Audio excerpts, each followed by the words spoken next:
As I investigate my nature and I see what I am pushed to do, what by nature I'm forced to do, I perform self-scrutiny. What do I have to do that I'm built as such a great big egoist and it's opposed to the level that nonetheless I have to come to?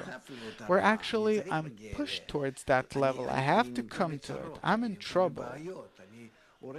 I have problems. I'm destroying human society and everyone's destroying everyone. And who knows what's going to happen? Will we be able to survive all together? And then I decide that it is forbidden for me to be that way. I have to rise above this level, above this attitude, this behavior. And therefore, the month of Elul are the acronyms of I for my beloved one and my beloved one for me, meaning that I'm drawn to that level, to that law, to that creator, that godliness, that quality, which is entirely love and connection between everyone. And I re examine everything which I am. It's not that I regret it. It's nature that prepared this infrastructure for me this way. But by that I understand that I'm in need of the upper force. I need help. I have no preparations in order to rise to a higher degree. And I really need help from above. So, to give up, because I'm incapable, but to be strong in terms of that I have to. I have to change. This should be a person's conclusion of the month of Elul. And what does that mean? That on the one hand, I for my beloved one, ani ledodi, I towards that upper force of bestowal and love and connection that exists on a higher sphere that I have to rise to, the still vegetative animate and the speaking, the nature that I have to come to. That's called I towards my beloved one, and my beloved one towards me, vedodi li, as a result of seeing and thinking and understanding and studying the wisdom of Kabbalah.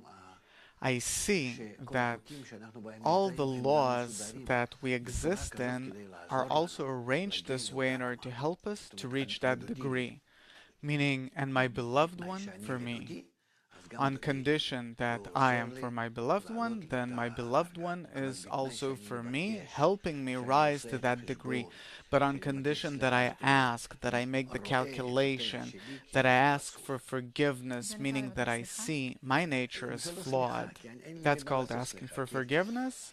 It's not forgiveness, because I have nothing to ask forgiveness for, because as it says, I've created the evil inclination, I've created the Torah, spice. Torah, it means the light in it reforms. There is a higher force that corrects us to the extent to which we want to be corrected, to the extent we want to be nicely connected, to come to love another as thyself being the gist, the great rule of the Torah.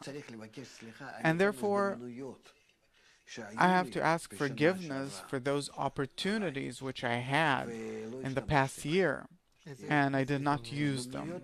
What opportunities? The opportunities to use the higher force, the upper force, for it to take care of me, cure me of the evil, correct me towards the good and nice connection with others, meaning everything is aimed towards the connection, because connection is the purpose of creation. And also we see from what's going on in the world today that especially the breaking, the shattering, the force of separation is revealing itself ever more. And therefore, that's what we have to ask forgiveness for not using the opportunities. And let's really hope that in the upcoming year, we'll use them correctly. So how does it work? Because you said that it's kind of a formula or a law, a mechanism that we can learn how to use. We know the customs, that these are different prayers, asking for atonement, but how does that work? How do you activate this formula? The entire method exists in the wisdom of Kabbalah, that we have to gather in tens, like we have an example from the people of Israel, the way they were divided into tens, and in the special quantity, which are 10, we have to start determining the right relations between us,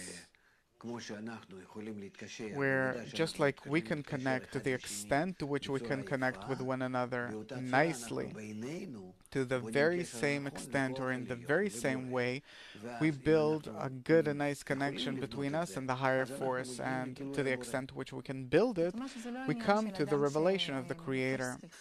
So it's not about a person asking for forgiveness or for the upper force to have mercy on him, expecting some kind of a response, but there's need for some kind of a preparation for it to really work.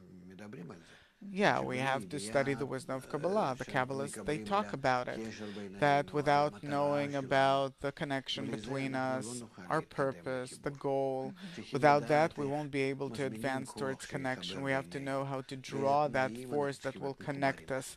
On what conditions do we have to be connected? Meaning we have to learn the rules which exist in the corrected society. And from there, to take different examples for us and start introducing them between us. That's called performing mitzvot, the precepts. It's not the mitzvot as we know them, but it means to try and connect between us in the right way, and to the extent to which we try to do it. Of course, we can't, but we try, like kids playing some game.